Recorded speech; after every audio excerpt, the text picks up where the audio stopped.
The hotel room Sheikh Hamdan booked under a fake name. His wife found the receipt, a piece of paper, small, the kind that accumulates in pockets and bags, and the specific domestic spaces, where the ordinary evidence of a life collects without anyone intending for it to collect. A hotel receipt, printed, with a name on it that was not his name, with dates on it that corresponded to days. She had a clear memory of days when he had been somewhere that the official schedule had explained in one way, and that the receipt was now explaining in a different way entirely. She, she found it in the specific accidental way that the most significant discoveries always arrive.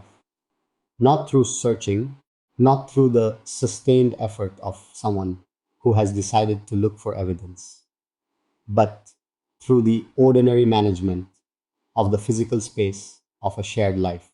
She found it, she read it.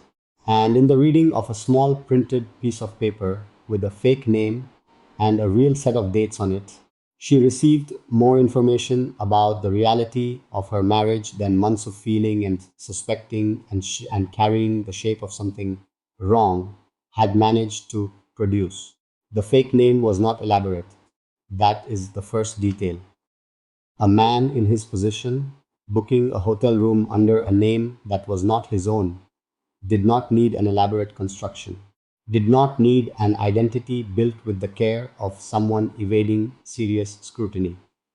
He needed something that would not connect the booking immediately to Sheikh Hamdan, Crown Prince of Dubai. Something ordinary, something that a hotel staff member processing a reservation would accept without flagging. The name on the receipt was simple, common enough to be unremarkable, different enough from his real name to serve the purpose of not being traceable in any public way. It had served the purpose, for however long it had been serving it, for however many hotel rooms had been booked under it, in however many cities, across however many visits to the woman the private world was organized around. It had worked. Until the receipt ended up somewhere it was not supposed to end up. She held it for a moment before she understood it completely. That is the specific quality of the moment of discovery, the brief window between finding something and understanding it. When the object is in your hands and the information it contains has not yet fully assembled itself into what it means. The name was wrong, and she noticed the name was wrong. And the wrongness of it sat for just a second as a confusion before the context assembled itself around the confusion and turned it into something that required no further explanation. The dates. She remembered those dates. She remembered where he had said he was on those dates.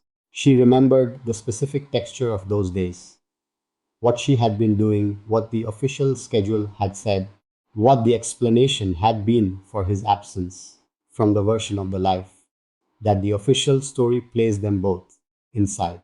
She remembered. And the receipt contradicted the remembering in a way that could not be reconciled with any innocent explanation.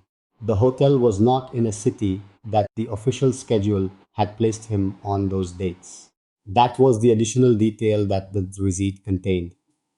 The name of the property, which was in a location that had no official connection to the specific period of time the dates represented.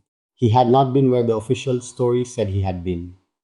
He had been somewhere else, in a room booked under a name that was not his own, for a duration that the receipt specified. And the specific location, and the specific duration, and the specific fake name combined into a picture that required no additional information to be understood as completely and absolutely as it needed to be understood. She did not put the receipt down immediately. She kept reading it.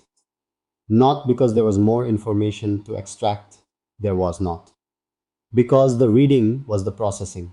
The way the mind moves through something significant by returning to it, going over it again, confirming that what it appears to say is what it actually says, and that the interpretation being made of it is the correct one. She read it twice, she read it 3 times, and the third reading was the same as the first, except that the third reading was the one in which the information had been fully absorbed and the processing had moved from the reading to the deciding. She was holding the receipt. She had to decide what to do with it.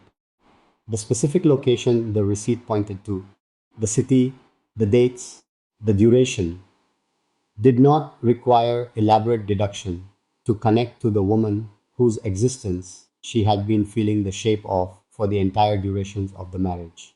Some pieces of evidence are complete on their own. They do not require other pieces to explain them. Uh, they arrive fully formed, carrying everything the person who finds them needs to understand what they are holding and what it means. The receipt was that kind of evidence.